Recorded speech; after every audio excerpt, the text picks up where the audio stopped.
स्वागत है आप सभी का द लर्न विद शशि 07 में। मैं हूं शशिकांत और आज हम लोग पढ़ने जा रहे हैं जो फिजिक्स है क्लास 10th की, उसका जो फर्स्ट वाला पार्ट है जिसे हम प्रकाशिकी के नाम से या लाइट के नाम से जानते हैं, उससे रिलेटेड कुछ बहुविकल्पीय प्रश्न हैं। तो चलिए शुरू करते हैं।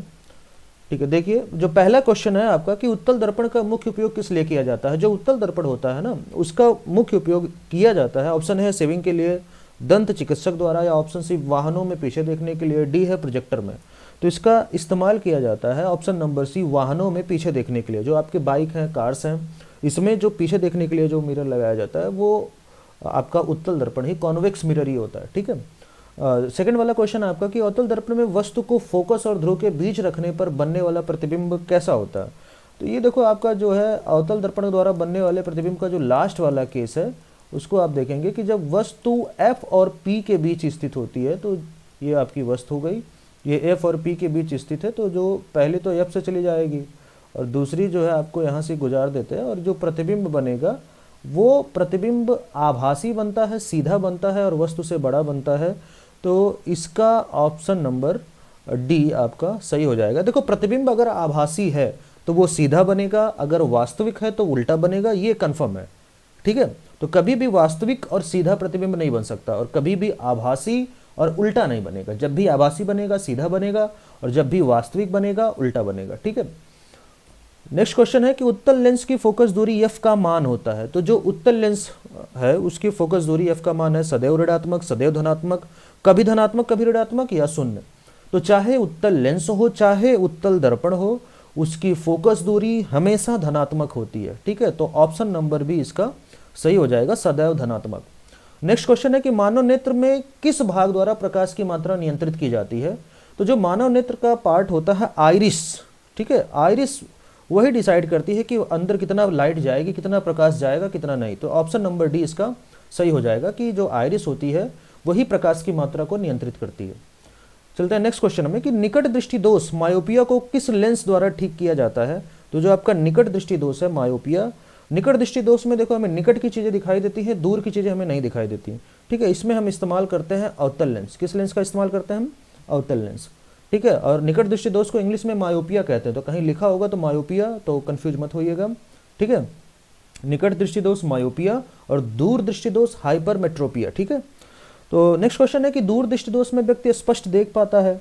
अब देखो इसमें यह पूछा है कि कहाँ का देख पाता है। दूर दृष्टि दोष में दूर की स्पष्ट रूप से देख लेगा लेकिन निकट की नहीं देख पाएगा। ठीक है, तो दूर दृष्टि दोष में कहाँ की देख सकता है, तो इसका ऑप्शन हो जाएगा बी, दूर की वस्तुओं को स्पष्ट देख पाता है। ठीक है, थोड़ा कंफ्यूजिंग नियम है ना। दूर में दूर दृष्टि दोष है तो दूर की ही देख पाएगा। ठीक है, नेक्स्ट क्वेश्चन है कि जिस दर्पण में वस्तु अनंत पर होती है, ठीक है, जिस दर्पण में फोकस दूरी जिस दर्पण में फोकस दूरी अनंत होती है वह दर्पण है। तो ऐसा कौन सा दर्पण है जिसकी फोकस दूरी अनंत होती है। तो देखो अवतल दर्पण की भी नहीं होती, उत्तल दर्पण की भी नहीं होती।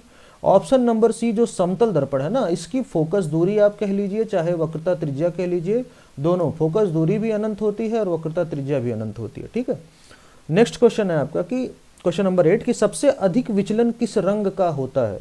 यार देखो जब प्रिज्म में से हम एक श्वेत प्रकाश की किरण को गुजारते हैं, ये प्रिज्म है, प्रिज्म से जब हम श्वेत प्रकाश की किरण को गुजारते हैं तो ये 7 रंगों में विभक्त हो जाती है और सबसे ज्यादा विचलन उस रंग का होता है जिसकी तरंग दैर्ध्य सबसे कम होती है, और सबसे कम तरंग दैर्ध्य होती है आपकी बैगनी रंग की। ठीक है, वायलेट जो कलर है इसका विचलन सबसे अधिक होता है और सबसे कम विचलन होता है आपका रेड का। ठीक है, बाकी रंग इन दोनों के बीच में आते हैं।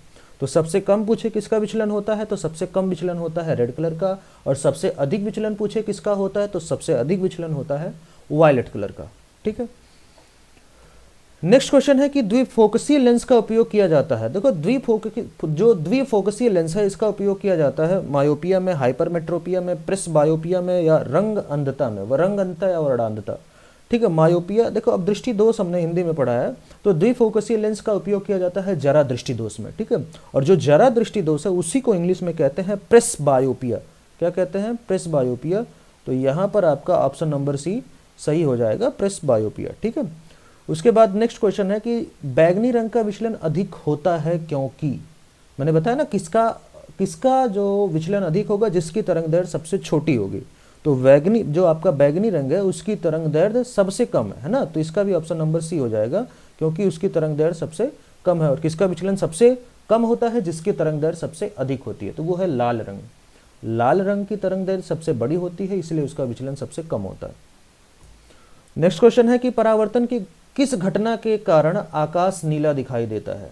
तो ऐसी कौन सी परावर्तन की घटना है जिसके कारण आकाश नीला दिखाई देता है? तो देखो, ना तो वो परावर्तन है ना ही अपवर्तन है, उस घटना को हम कहते हैं, ऑप्शन नंबर सी यहाँ पे सही हो जाएगा, प्रकीर्णन।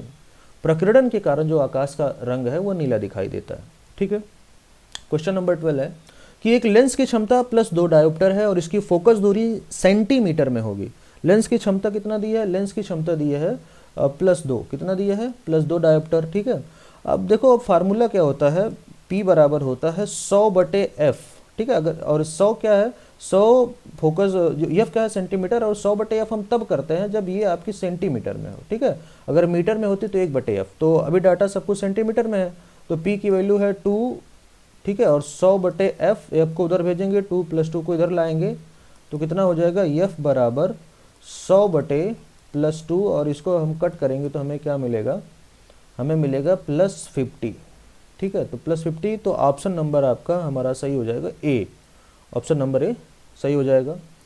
नेक्स्ट क्वेश्चन है कि तारों के टिमटिमाने का क्या कारण है?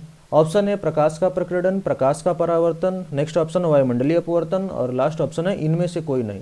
देखो, जो तारे हैं ना, तारे को जब हम देखते हैं तो वो एक जगह नहीं दिखते, अपनी जगह थोड़ा हिलते हुए दिखाई देते हैं, जिसे हम कहते हैं टिमटिमाना। और तारे जो टिमटिमाते हैं उसका कारण होता है वायुमंडलीय अपवर्तन। ऑप्शन नंबर आपका सी सही हो जाएगा, वायुमंडलीय अपवर्तन। नेक्स्ट आपका क्वेश्चन है कि 10 सेंटीमीटर फोकस दूरी का एक उत्तल लेंस एक वस्तु के आकार के बराबर वास्तविक प्रतिबिंब बनाता है। ठीक है। अब देखो, उत्तल लेंस जो होता है वस्तु के आकार का प्रतिबिंब बना रहा है, तो आप लोग गेस कर पा रहे होंगे कौन सा केस है?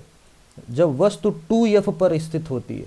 जब वस्तु कहाँ पर स्थित होती है? 2f पर, तो जो प्रतिबिंब बनता है वो भी बनता है 2f' पर। और समझ में आ रही कि नहीं?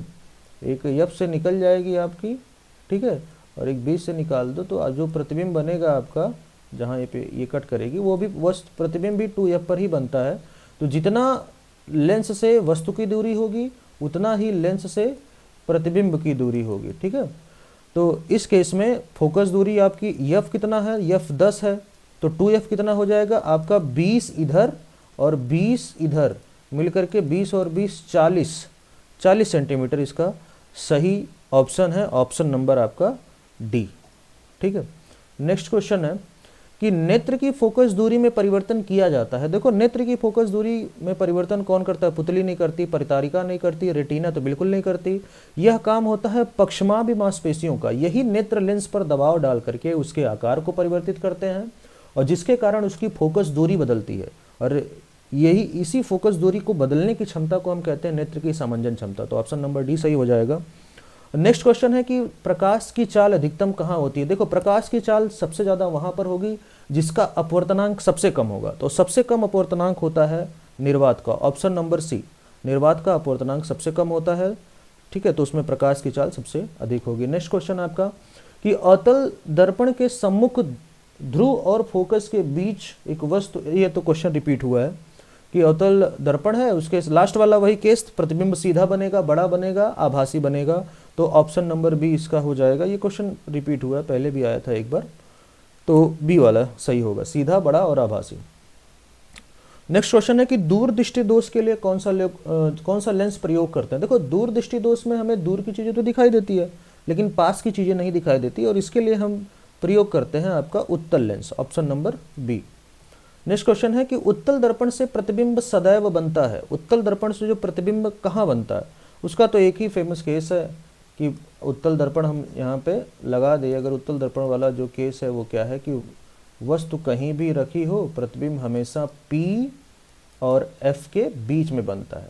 वस्तु आप कहीं भी रख दीजिए, ठीक है, इसका प्रतिबिंब हमेशा कहाँ बनेगा? P और F के बीच में बनेगा, यही प्रतिबिंब बनेगा हमेशा।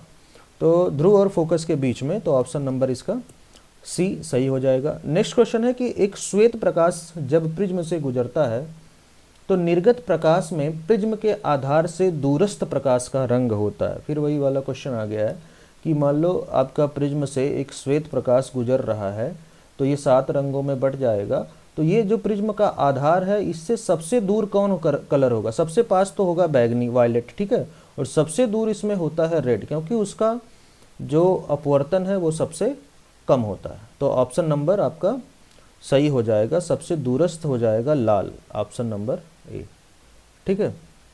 तो ये थे क्वेश्चंस। बाकी ऐसे ही और क्वेश्चंस के लिए हमारे चैनल को सब्सक्राइब कीजिए